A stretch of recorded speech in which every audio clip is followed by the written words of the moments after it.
Looking at AI technology, should we be scared? AI technology is a tool. We have to look at it as a tool. AI is not self-aware. It's not conscious at this stage. So should we be scared of this technology? Should we fear it or should we embrace it? This is a very hard decision to make because if you look at society as a whole at this point in time, 2023, you'll notice that most young people are not conversing with each other. They're more comfortable on their mobile devices, on their computers or their tablets. They're more free to express themselves as well. This is through lack of training themselves to actually engage with other humans. So I see the technology being very intuitive for young people. As we develop, older people die off, younger people come through, and they embrace the technology more and more. But we need to be aware that this is a tool. This is a tool that we can use. And at this present time, this technology needs specific data to be able to give you the results.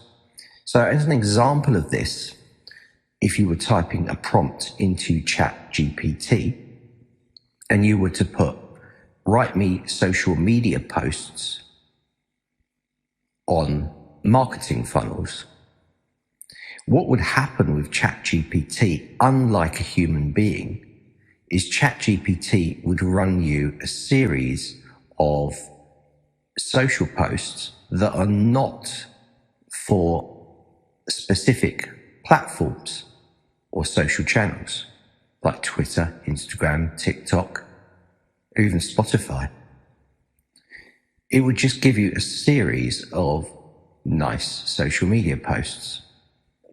But they wouldn't be defined by character counts. They wouldn't have humor in them because you had not defined it.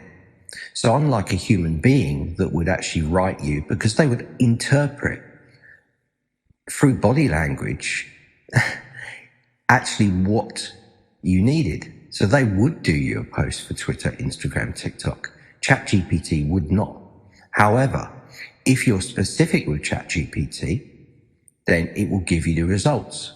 So in this case, what I would put is write me a social media snippet for Twitter, TikTok, Instagram, and YouTube Shorts. Please be aware of the character count of these social platforms and also add fun emoji and a fun or humorous side to the posts. By putting this into ChatGPT, you would get an accurate portrayal of what you intended. I rather like a WYSIWYG editor. What you see is what you get. What you enter is what you get. So specifics are very important when using any kind of AI tools. Now, ChatGPT works with prompts. These prompts need to be concrete and they need to be specific and detailed in order for ChatGPT to run. As long as you stick to these guidelines, then it can work for you in a wonderful way. However, you still need to check through the copy and change it to have your own particular style on what you're writing. Now, further tests with ChatGPT have told me that I can actually get it to do it in my style. For instance, if I have a blog post, I can write in here, make sure all of my prompts follow the same writing style as this copy, and then enter the blog post. So about 2,000 words. After this point, any prompts that you do will follow the format of your writing style. This can further be more specific to what you're trying to achieve. So as we said before, what you enter is what you get. So specifics are really important. Then we move on to mega prompts. So prompts that lead on to other prompts or prompts within prompts themselves to give you a lot more data. But at the end of the day, you need to be sure and you need to check all of the copy that ChatGPT supplies.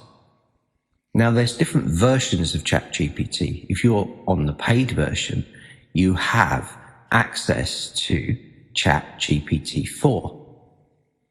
Now, the only difference between the versions on ChatGPT is the data sets. So as ChatGPT brings out revision 5, it will have a bigger data set. It will have more information and it will be more accurate. ChatGPT is not live as such as grabbing news or the latest articles. It all has to be entered at this stage. So bear in mind that some of the facts that ChatGPT is outputting for you may not be current. You need to fact check anything that you're working on. Remember, you are in control of ChatGPT and it is not in control of you. And you should not be just taking it word for it. You should be checking or using your own experience to make the copy in your style and using your experience as a creator. I hope you've enjoyed this little podcast on ChatGPT and whether you should be scared. The future is always developing and technology always develops at a massively rapid pace. We expect AI to take over lots of the jobs in the future. But for now, let's just use it and embrace it for what it is. There's no stopping AI technology, so we need to develop and grow with it. I hope you've enjoyed this podcast. Join me for another exciting podcast soon.